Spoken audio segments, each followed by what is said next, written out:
ಅವಮಾನದಿಂದ ಸಂವಿಧಾನದವರೆಗೆ ಇದು ಅಂಬೇಡ್ಕರರ fire story. Doctor B R. Ambedkar ಅವರ ಜೀವನವೆಂದರೆ ಕೇವಲ ಸಂವಿಧಾನ ರಚನೆಗೆ ಸೀಮಿತವಾದ ಕಥೆಯಲ್ಲ. ಅದು ಬೆಂಕಿಯಲ್ಲಿ ಸುಟ್ಟರೂ ಉಕ್ಕಾಗಿ ಹೊರಬಂದ ಆತ್ಮದ ಮಹಾಕಾವ್ಯ. ಒಬ್ಬ ಬಾಲಕ ಶಾಲೆಯಲ್ಲಿ ಕುಳಿತುಕೊಳ್ಳಲು ಕೂಡ ಅವಕಾಶ ಇಲ್ಲ. ಕುಡಿಯಲು ನೀರು ಕೊಡುವವರೂ ಇಲ್ಲ. ಆದರೆ ಅದೇ ಬಾಲಕ ಒಂದು ದಿನ ದೇಶದ ಸಂವಿಧಾನವನ್ನು ಬರೆಯುತ್ತಾನೆ. ಅವರೇ ಡಾಕ್ಟರ್ ಬಿ.ಆರ್. ಅಂಬೇಡ್ಕರ್. 1891ರಲ್ಲಿ ಜನಿಸಿದ ಭೀಮರಾವ್ ಸಮಾಜದ ಅಸ್ಪೃಶ್ಯತೆಯ ಕತ್ತಲಲ್ಲಿ ಬೆಳೆದವರು. ಶಾಲೆಯಲ್ಲಿ ಶಿಕ್ಷಕರು ಅವರ ಪುಸ್ತಕವನ್ನು ಕೂಡ ಸ್ಪರ್ಶಿಸಲಿಲ್ಲ. ನೀರು ಕುಡಿಯಬೇಕೆಂದರೆ ಇನ್ನೊಬ್ಬರು ದಯೆಯಿಂದ ಸುರಿಸಬೇಕು.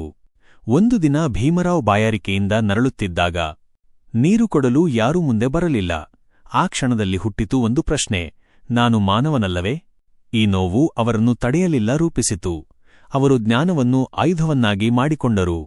ಅಮೆರಿಕಾದ ಕೊಲಂಬಿಯಾ ಯೂನಿವರ್ಸಿಟಿ ಮತ್ತು ಇಂಗ್ಲೆಂಡ್ನ ಲಂಡನ್ ಸ್ಕೂಲ್ ಆಫ್ ಎಕನಾಮಿಕ್ಸ್ನಲ್ಲಿ ಉನ್ನತ ಶಿಕ್ಷಣ ಪಡೆದರು. ಅಲ್ಲಿ ಅವರು ಕಂಡದ್ದು ಸಮಾನತೆ ಸಾಧ್ಯ. ಭಾರತಕ್ಕೆ ಮರಳಿದ ನಂತರ ಅಂಬೇಡ್ಕರ್ ಹೋರಾಟ ಪ್ರಾರಂಭಿಸಿದರು. ಮಹಡ್ ಚಳುವಳಿ ಸಾಮಾಜಿಕ ನ್ಯಾಯಕ್ಕಾಗಿ ಅವರ ಧ್ವನಿಗುಡುಗಿತು.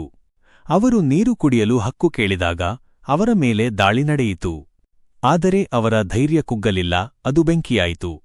ಸ್ವಾತಂತ್ರ್ಯದ ನಂತರ ಅವರಿಗೆ ಸಂವಿಧಾನ ರಚನೆಯ ಜವಾಬ್ದಾರಿಯನ್ನು ನೀಡಲಾಯಿತು.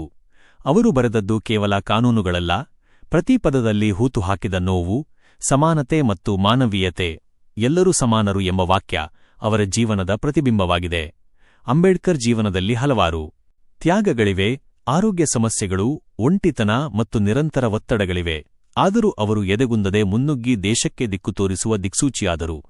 ಕೊನೆಗೆ ಹಲವು ಏರಿಳಿತಗಳನ್ನು ಕಂಡು 1956ರಲ್ಲಿ ಲಕ್ಷಾಂತರ ಜನರೊಂದಿಗೆ ಬೌದ್ಧ ಧರ್ಮ ಸ್ವೀಕರಿಸಿದರು.